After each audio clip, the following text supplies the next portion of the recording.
தமிழ திருவெம்பாவை 16వ பாசுரம். திருச்சிற்றம்பலம்.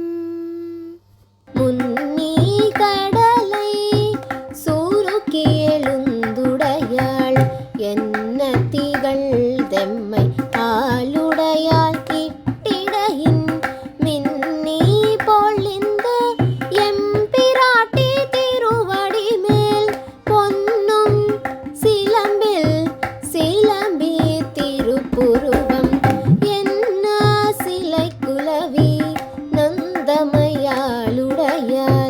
தண்ணீர் பிரிவிழா எங்கோம நண்பர்க்கு முன்னி அவள் நமக்கு முன் சுராக்கும் என்னருளே இன்னா பொழியாய் మలయేలో వెంబావాయ్. తెలుగు తిరువెంపావై 16వ పాసురం. జలనిధిలో జలము ఆవిరయంబరాన కామాక్షి కరుణవోలే జడివానై కురిసింది వెలిగే వెలుగులు తీగ వంటి కటివలనై ఆ మెరుపులలో అందెల సవ్వడి వినరాగా వయ్యారి వానవిల్లు కనుబొమ్మలై మెరియగా శివదాసులకు చెంతనే ఉండే చాముండి నిష్పక్షపాతంగా కరుణించే శ్రీమాతను ఆర్ద్రతతో మనము ఆరాధింతుములేలెమ్మ. 16వ పాసురం భావం.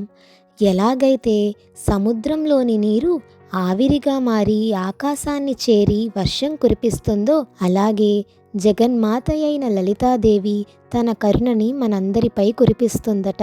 ఆ సమయంలో వెలిగే వెలుగులు ఆ దేవి యొక్క సన్నని నడుము వలె ప్రకాశించగా ఉరిమే ఉరుముల శబ్దం ఆ దేవి యొక్క కాలి పట్టీల వలె గల్లు గల్లుమని వినిపిస్తుందట. అదిగో ఆ కనబడే ఇంద్రధనస్సేమో పార్వతీదేవి యొక్క కను బొమ్మల వలె కనుల విందుగా ఉందట. శ్రీమత్ సింహాసనేశ్వరి అయిన ఆ అమ్మవారు ఎల్లప్పుడూ ఈశ్వరుని ధ్యానించే వారికి దగ్గరగా ఉంటూ వారిని పాలిస్తూ సంరక్షిస్తూ వారిపై తన చల్లని చూపును కలిగి ఉంటుందట.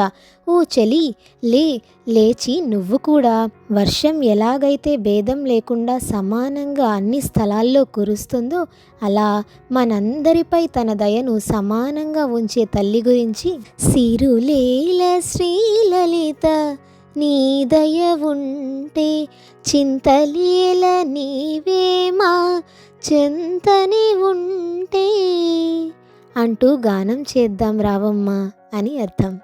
ధన్యవాదాలు.